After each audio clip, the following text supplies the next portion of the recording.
Silakan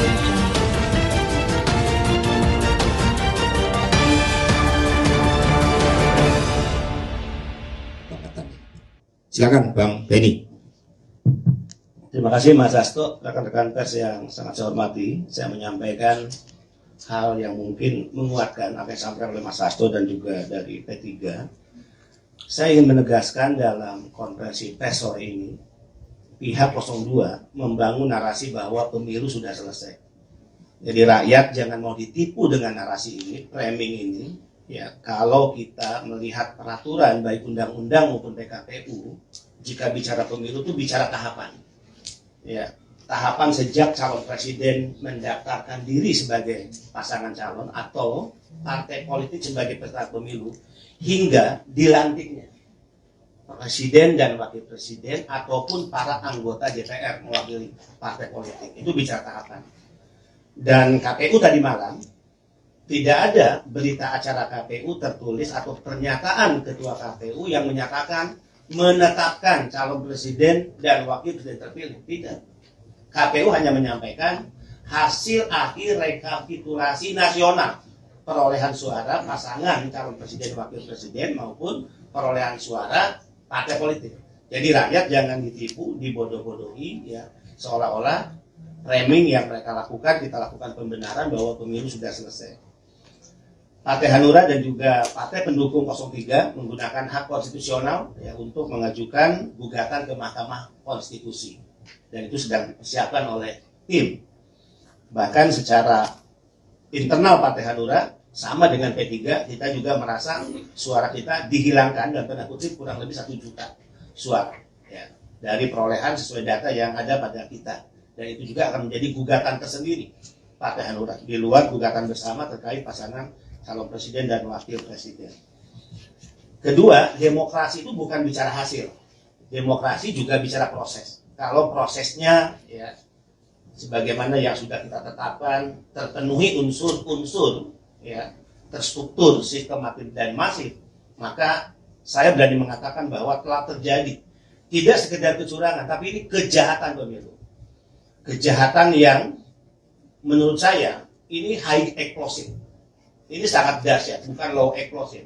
Karena kalau bicara demokrasi, bicara pemilu, yang berkebutuhan terhadap demokrasi dan pemilu adalah 278 juta rakyat Indonesia yang memiliki hak kedaulatan politik di dalamnya.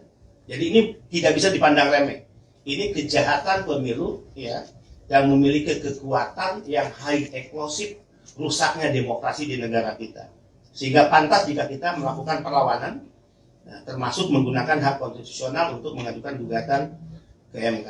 Saya memberikan ilustrasi sedikit. Ya, kalau Mas Hasto itu selalu memberikan ilustrasi tentang kejahatan pemilu tahun 71, Mas. Demokrasi kita dikudeta. Ya. 65 Soekarno dikudeta oleh Soeharto. Sehingga lahirlah pemerintahan baru yang bernama Orde Baru. 2024 konstitusi itu diperkosa oleh mereka-mereka yang melacurkan kesalehan intelektual dan kesalehan sikap-sikap kenegarawanan. Itu ya, mereka yang ada di Mahkamah Konstitusi. Mereka kan harusnya orang-orang yang memiliki sifat sikap kenegarawanan. Nah, mereka melacurkan itu. Jadi konstitusi dirampok dan juga demokrasi diculik secara paksa. Ini saya menggunakan istilah ini. Demokrasi diculik secara paksa. Saya ingin mengutip apa yang disampaikan oleh Profesor Romli, Mas Hasto. Beliau mengatakan, karena kita sudah sepakat menetapkan kecurangan atau kejahatan ini TSN, Prof. Romli memperkuat, jika TSN, apakah ada pihak-pihak yang memiliki kekuasaan terlibat di dalamnya, ya, kami juga pada barisan sebagaimana yang disampaikan oleh Prof. Romli. Governmental crime, jadi dalam pemilu atau Pilpres 2024, jelas-jelas ini adalah governmental crime. Terlibatnya kekuasaan dalam kejahatan demokrasi yang berdaya kuat, memiliki daya ledak yang high explosive terhadap demokrasi. Saya ingin yang ketiga menekankan secara khusus Sirekap. Ya, pada awalnya tidak pernah ada pernyataan KPU yang menyatakan Sirekap alat bantu. Jelas ya. Tapi ketika didesak, ya, bahkan ketika kami meyakini cloud Sirekap di Alibaba, mereka juga nggak pernah mengakui itu. Disimpan di luar negeri di Singapura, mereka nggak pernah mengakui itu.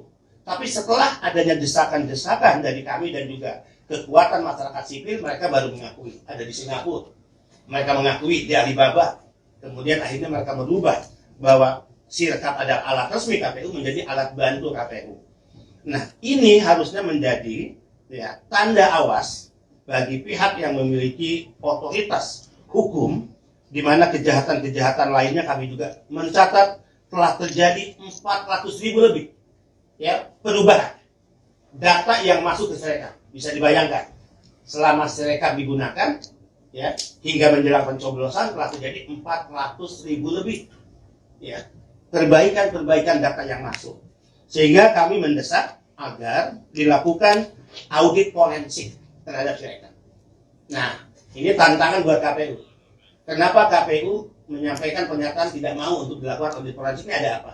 Ya, apakah takut kejahatan yang diduga melibatkan KPU terbongkar atau melibatkan pihak-pihak lain terbongkar? Maka ya kami ingin satu audit forensik, yang kedua polis lain terhadap Sirekap. Demikian tambahannya, terima kasih.